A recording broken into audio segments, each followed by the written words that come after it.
on a cold, dreary day, don't book your getaway without watching this. For many people, myself included, a holiday wouldn't be a holiday without a little bit of retail therapy. And if you feel the same, a warning, be very careful where you shop. Year-round sunshine, copious sandy beaches. Package holiday hotspot Tenerife has long been the safe, easy option for British tourists. But in 2023, the island was rocked by a £1 million scam. And British holidaymakers were one of the key targets. I went in for a box of tissues and spent £5,000. When I saw my bank accounts, I was absolutely devastated. A real story of sun, sea and scammers. And the sort of tale that hardened travellers Ronnie and Heather Niven from Glasgow have never come across before. I've been to many, many places over the years. I went to the Galapagos about 30 years ago, and that was one of the most exciting weeks in my life. In January 2023, the experienced travellers jetted off to Costa Adeje in the south of Tenerife. It was everything they'd hoped for, until one day they took a trip into town. We'd been on the island for a few days and we were having a wander as you do along the shops, and Heather, my wife, wanted a box of tissues. So I said to Ronnie, I wonder if they've got any. He said, well, I'll go in. And I waited and waited, and I thought, what on earth's he doing? 84-year-old Ronnie had been approached by the shopkeeper, who was keen to sell him some cut-price tech. A tablet at a bargain price of just €90, and it was great timing. I knew that Heather had a tablet which was kaput now, so I thought, well, that would be good, get a new tablet.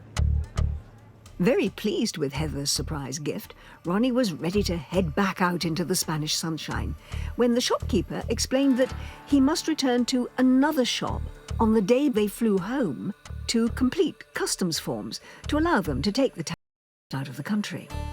I thought that was fine. I just believed what he said. The couple got on with their holiday and soaked up the sun until, on the last day, as instructed, Ronnie went to sort out the customs forms, but was told he needed to pay a further £30 for cables for the tablet. So he paid half on his debit and half on his credit card. I thought everything was hunky-dory, as they say. I was quite happy. And the couple's Canarian break drew to a close.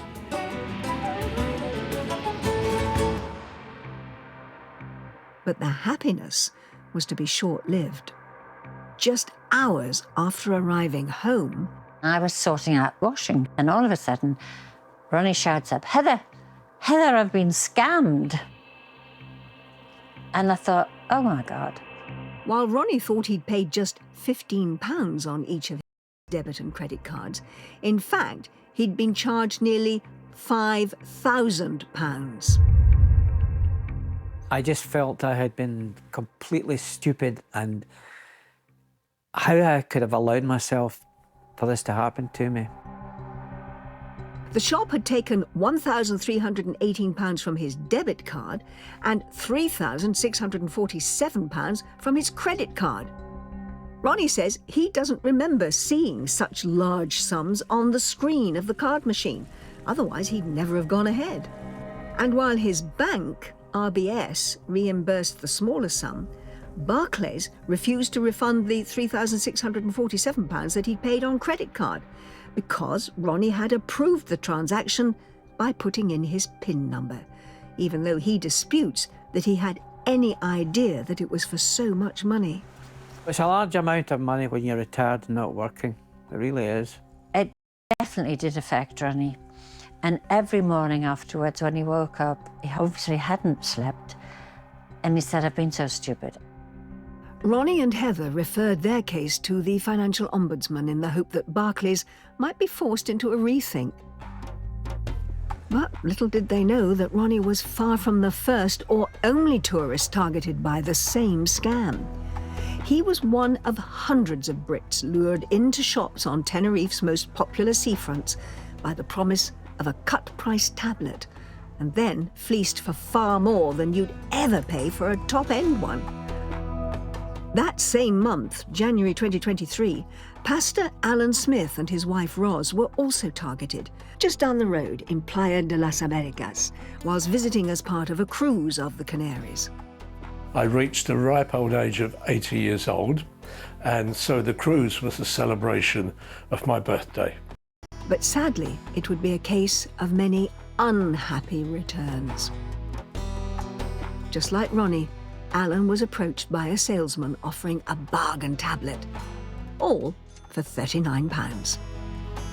I mean, I did think, well, this is cheap, but when you're abroad and you're in a place like Tenerife, things do get sold very cheap. And so I didn't give much thought to it. I was too excited. But then the salesman brought out an upgrade, a newer model, which Alan could have for just £90 more. Alan was sold, putting the lot on his debit card. But even though he had paid, the shopkeeper insisted he check his cards at an ATM. And they said, well, we need to check that it's working. So I went round with one young man and I put my Barclay card in, put my number in. He said, no, that didn't work. He asked me to put my First Direct card in and he said, oh yeah, that's okay. Confused but relieved, Alan was finally able to leave with his tablet and return to the cruise with his wife. But a few days later, he got a shock. When I looked at my bank accounts online and realised that from both my accounts, over £4,000 had been taken, I was absolutely beside myself with worry and with fear. Instead of the €120 Alan was expecting to pay for the tablet, more than 10 times that amount had been taken from his debit card and another £2,706 from his credit card. And even though Alan never took out any cash at the machine, his statement said £383 had been dispensed. He guessed the cash machine had been rigged to steal the details of any cards put into the slot, and people nearby were looking on to watch him enter his PIN number. I didn't want to tell Roz. I didn't want to tell my friends, although I kept a kind of smile on my face and joined in everything. It really ruined my holiday. Alan and Ross turned to their banks for help, on the understanding that he'd not received any cash from the ATM. First Direct returned the £383, but it wouldn't refund the £1,219 spent in the shop because Alan had used his PIN to approve the transaction. Barclays took the same approach to the £2,700 spent on his credit card. It was only when the couple referred the case to the Financial Ombudsman Service that both banks reversed their decisions. I was angry with myself because I thought I'd been conned and I'd been stupid. How did I fall for a trick like this? Meanwhile, Ronnie and Heather are also no longer out of pocket. In October, following the Ombudsman's ruling, Barclays refunded the £3,647 credit card payment as a gesture of goodwill, along with interest. All three banks involved in Alan and Ronnie's cases, that's RBS, First Direct and Barclays, urged customers to check the amounts when making any payment, always ask for a receipt, and not to complete a payment if you have any doubts at all. And First Direct urged customers to avoid buying discounted electronics while on holiday without having first checked the legitimacy of the retailer. And that's advice that hundreds of British holidaymakers now wish they'd followed all along. You live your life trusting people generally, you know. There was never any red flags at any time, but looking back, there was lots of red flags, really. Well, a truly shocking story of holidaymakers who should have been having a relaxing and enjoyable time, but as we saw, it actually ended up costing them thousands. Joining me in the studio now is scams expert Nikki Cosgrove, and direct from Tenerife is Chris Elkington. He's the editor of the Canarian Weekly website, who have been following this case very, very closely. Chris, let me come to you first. This is certainly not a small scam, is it? It sort of seems to have the hallmark of organised crime here. Just how bad is it on the island? Well, it's something that started, an investigation started a year ago after a few complaints to the police from holidaymakers saying that they'd been charged far more than expected for what was supposed to be cheap electrical goods. And then police actually raided 11 shops and a scams office, and they seized more than 1.3 million euros in cash. Wow! More than 900,000 euros was blocked in 300 bank accounts. They embargoed 42 properties, and 33 people have been arrested. So it's been quite a huge scam on a large scale. Does that mean that they've put a stopper on this, or have other scammers just sort of cropped up elsewhere and are following this scam? No, it's been capped.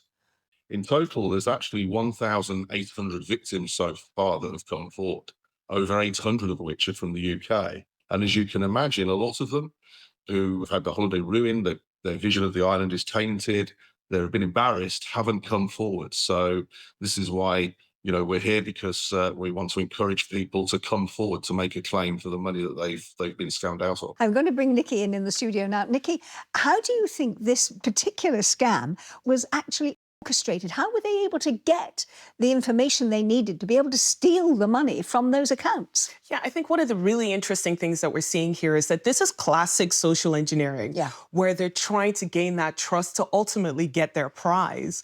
And in this particular case, it's a baiting scam. You've got a little bit of a carrot that you're dangling, but on a big stick that's going to lead to these consequences. And typically, it'll start with information gathering. I want to get as much information about you as a victim. We find out that you're here on holiday. You might be in that emotional state of excitement, joy. Maybe you're fatigued, so you're in a heightened emotional state. After that, they then try to implement the scam, right? They're trying to get you to build that trust in them. They have a shop front. You see other electronics, TVs, laptops, other tablets. So you believe in the messaging that they're delivering to you. And then they launch that scam. They get you to buy that tablet with your card. And by putting your card into their machine, actually putting your card into their ATM, which they choose. Which they select, exactly. They know they've got the card skimmers on those ATMs. They're stealing your bank details from those cards. They've got a group of people watching over you to see your PIN number. They gather all that information, they steal your money, and then they vanish. Your money's moved from account to account, and it's gone. Now, I'm not being ageist here, but in the film there, we saw that there were elderly people, retired people who were being scammed. Were young people being scammed as well, or did they pick a particular group of people because they thought they were more vulnerable? Look, at the end of the day, criminals are opportunistic. They are looking for people that they believe they can steal as much money as possible from. In this particular case, at this time, you had a demographic of potential victims who are on holiday, typically elderly. But fundamentally, it's important to recognize that criminals are opportunistic, so stay alert. Thanks very much indeed for joining us, both of you. And if you think you've been a victim of this particular crime in Tenerife, then please do get in touch with our website, because you will find there at bbc.co.uk/ripoffbritain all the information and the contact details you need to report that particular scam to the relevant authorities in Tenerife. And if you're going on holiday this year, wherever it is, I hope you stay safe from the scammers too.